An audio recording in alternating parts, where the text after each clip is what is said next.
Chapter 22. By 1931, our children were all married and gone, and Daddy and I were left alone on the ranch and had been wandering around in our 7-room house after having raised 6 children in 3 rooms. Daddy's health had failed steadily, and he had been bedfast for the last year. I spent all my time caring for him, as we had a man hired to do the ranch work. Finally, we decided to sell out and move to an apartment in Reno, while I looked for a new location. We had been there a very short time when Daddy quietly passed away. He was sitting on the edge of his bed, pillowing his head in my lap, and he had one arm around my neck. He looked up at me with the sweetest smile on his face and said, "Goodbye, old lady, I'm gone."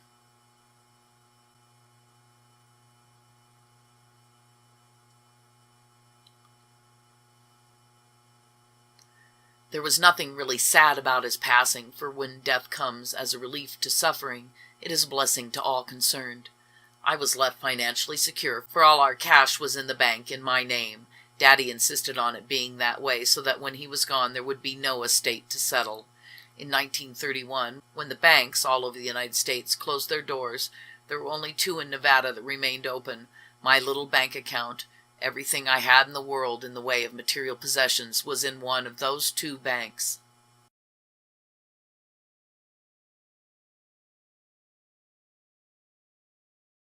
I bought a home in the outskirts of Reno that was easily accessible for visits from my children, grandchildren, and great-grandchildren.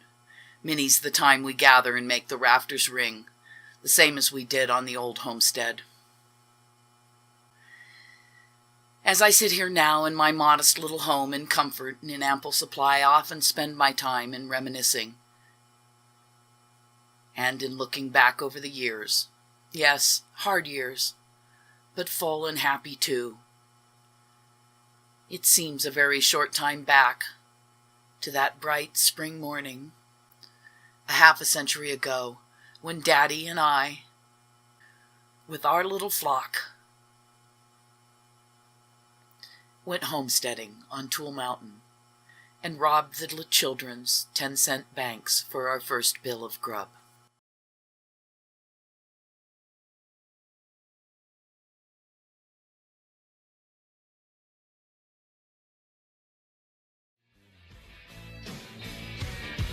And I feel like New York City. Get me to the farm.